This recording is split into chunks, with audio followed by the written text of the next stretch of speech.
Mengawali informasi kita pertama, pemirsa, pembangunan jembatan P6 Lalan yang ditargetkan selesai akhir tahun alami kendala biaya. Dalam pertemuan bersama pemerintah provinsi dan pemerintah Kabupaten Musi Banyuasin, Gubernur Sumatera Selatan Herman Deru mengancam perusahaan batubara akan menempuh proses hukum hingga menyetop lalu lintas dari lokasi jembatan.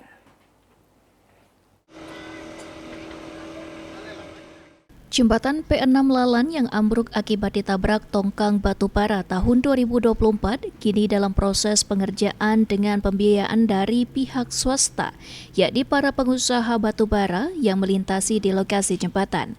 Namun jembatan yang ditargetkan selesai akhir tahun 2025 progresnya baru mencapai 43,89% dari target semula 47,41% atau minus 3,52% karena terkendala biaya. Dengan kondisi tersebut, Gubernur Sumatera Selatan Herman Deru dalam rapat yang dilakukan dengan pihak perusahaan batubara beberapa hari lalu akan menempuh proses hukum dan aktivitas lalu lintas angkutan batubara akan dihentikan sementara jika jembatan P6 Lalan tidak selesai tepat waktu.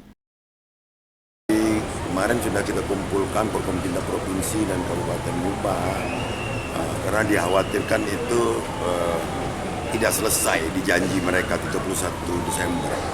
Tapi saya bilang kenapa kita harus ragu kalau uangnya, pendanaannya terkumpul dari asosiasi dan pelaku kan. Tapi jika tidak terkumpul sampai dengan akhir tahun, berarti kasus hukumnya dibuka dan mereka sudah sepakat. Kita sepakat, bukan mereka, bukan kita sendiri. Kita sepakat bahwa kita hentikan dulu lalu lintas mereka.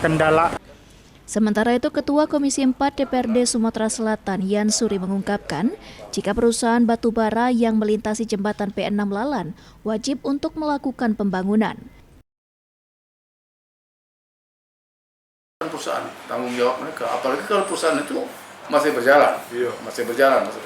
Walaupun pengakuannya dia pilot atau robot atau duitnya lagi, tapi ternyata itu masih berjalan, hasil produksi dia masih berjalan, sudah menyalahi ketentuan itu.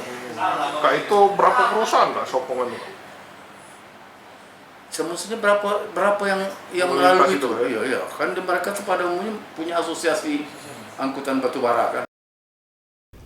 Jembatan P6 Lalan sendiri merupakan proyek infrastruktur strategis daerah yang harus segera diselesaikan lantaran menyangkut kepentingan masyarakat luas, khususnya warga di wilayah pesisir Lalan Musi Banyuasin. Eki Saputra, PAL TV.